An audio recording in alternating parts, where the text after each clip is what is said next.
कल हम लोगों ने यहां पे इसका शुभारंभ किया, समाजवादी पार्टी ने उसका विरोध किया है और मुझे लगता है कि प्रोसीडिंग का हिस्सा होना चाहिए, इनको समाज के सामने एक्सपोज करना चाहिए। अपने बच्चों को ये लोग पढ़ाएंगे इंग्लिश स्कूलों में और दूसरे के बच्चे के लिए अगर वो सुविधा सरकार देना चाहती है, कहते नहीं उर्दू पढ़ाओ इसको, यानी उसको मौलवी बनाना चाहते हैं, कठपुल्ला बन के इसको ले जाना चाहते हैं। ये नहीं चल सकता है। अभी आज से थोड़े दिन पहले उत्तर प्रदेश के चीफ मिनिस्टर ने उत्तर प्रदेश की असेंबली में यह कहा कि उर्दू पढ़ना कठमुल्लाओं की तरह मौलाना बनाना की बात है, साइंटिस्ट नहीं बनते। अब जाहिर है उत्तर प्रदेश के मुख्यमंत्री को तो उर्दू नहीं आती, मगर वो साइंटिस्ट क्यों नहीं बने, उसका जवाब वही दे सकते हैं। उत्तर प्रदेश के मुख्यमंत्री ने कहा कि उर्दू पढ़ने से कठमुल्ले बनते हैं। अब उत्तर प्रदेश के मुख्यमंत्री के जो बुजुर्ग थे या जिस आइडियोलॉजी से वो आते हैं, उनके किसी भी शख्स ने इस मुल्क की आजादी में हिस्सा नहीं लिया।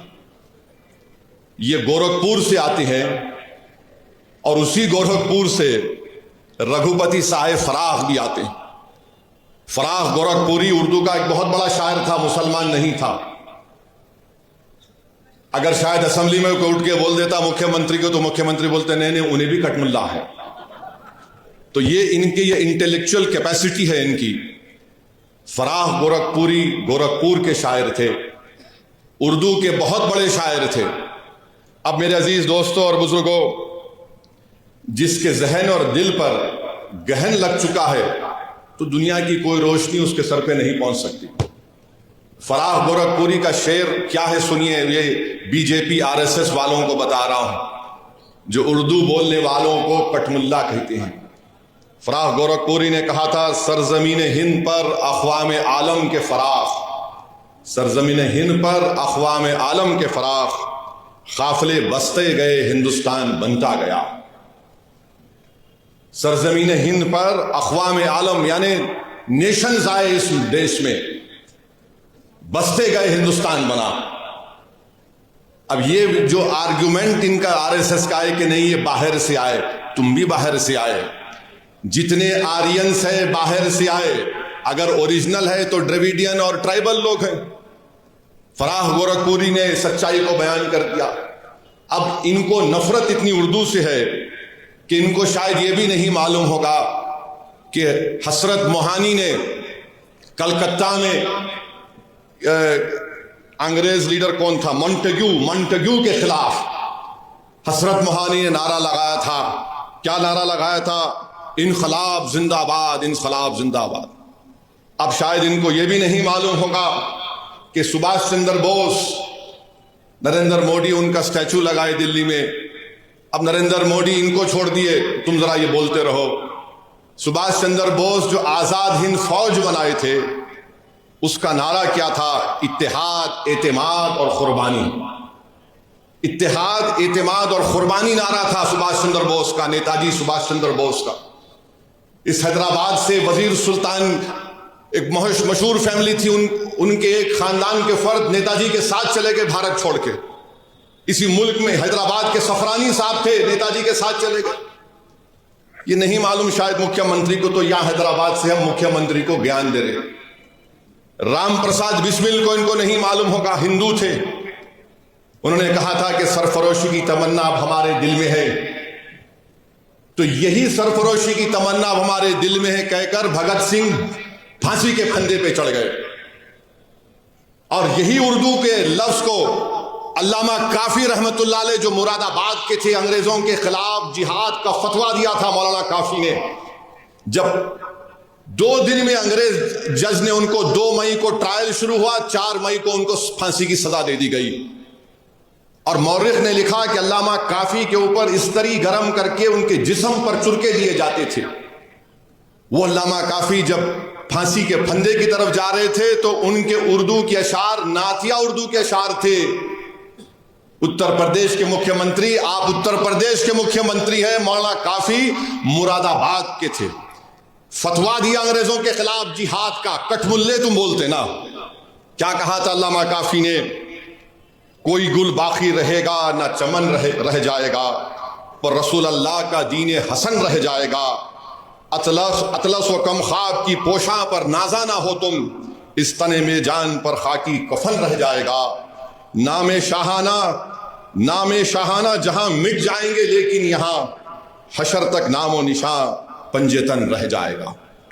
ये मौलाना काफी उर्दू के नातिया कलाम पढ़ के मुख्यमंत्री फांसी पे चढ़ गए, आपको नहीं मालूम।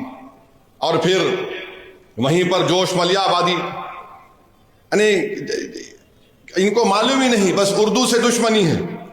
और फिर ब्रिज नारायण चकबस, ये भी हिंदू थे मुख्यमंत्री, इन्होंने क्या लिखा है, खाके हिंद तेरी अजमत पे क्या गुमान है, दरियाए फैज कुदरत तेरे लिए रवा है। ये ब्रिज नारायण ने लिखा उर्दू में।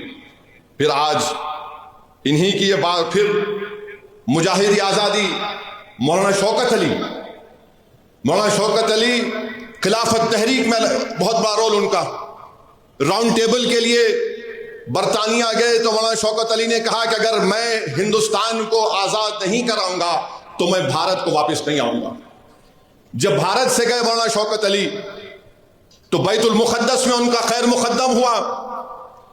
2 लाख लोग मौलाना शौकत अली के इस्तकबाल के लिए बैतुल मुक़द्दस को आए थे। उसके बाद वो बरतानिया गए, राउंड टेबल कॉन्फ्रेंस हुई। उनका एक मशहूर तकरीर है, रामपुर के थे मुख्यमंत्री मौलाना शौकत अली, आपको नहीं मालूम होगा। मौलाना शौकत अली ने एक शेर कहा था, शायद ये आपके लिए और आरएसएस और बीजेपी के लिए कहा होगा, यकीनन कहा होगा। मौलाना शौकत अली ने कहा, दौरे हयात आएगा खातिल खजा के बाद, दौरे हयात आएगा खातिल खजा के बाद, है इब्तिदा हमारी तेरी इंतहा के बाद। तो तुम्हारी इंतहा होगी। आज तुम इख्तिदार के नशे में बड़ा अनाम शनाब बक रहे हो, बके जाओ। मगर मेरे अजीज दोस्तों और बुजुर्गों, वतन अजीज का हाल तो यह है कि जोश ने सही कहा था, वो आज के इस दौर के लिए भी मुनासिब है। जोश ने लिखा था, ऐ हम नफस फसाने हिंदुस्तान ना पूछ, ऐ हम नफस फसाने हिंदुस्तान ना पूछ, अपना गला खरोशे तरन्नुम से फट गया, अपना गला खरोशे तरन्नुम से फट गया, तलवार से बचा तो रगे गुल से कट गया। ये जोश ने कहा था, जो आज हमारे मौजूदा मुल्क के हालात पर सही तरीके से उतरता है।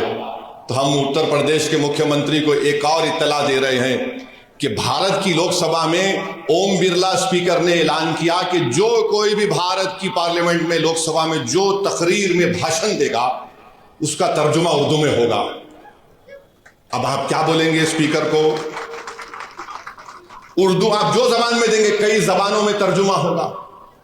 तो इनको नहीं मालूम, ये उत्तर प्रदेश के मुख्यमंत्री को यह भी नहीं मालूम कि उर्दू उत्तर प्रदेश की तहजीब का हिस्सा है। ये उत्तर प्रदेश और आरएसएस बीजेपी के लोगों को नहीं मालूम कि उर्दू को कॉन्स्टिट्यूशन का प्रोटेक्शन है, आइन की हिफाजत उसको मिलती है दीगर जबानों की तरह।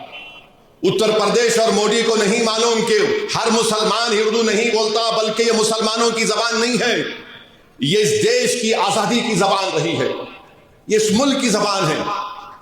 अब आप चले जाइए, नवायत मुसलमान है, कर्नाटका में उर्दू नहीं बोलते, कम बोलते।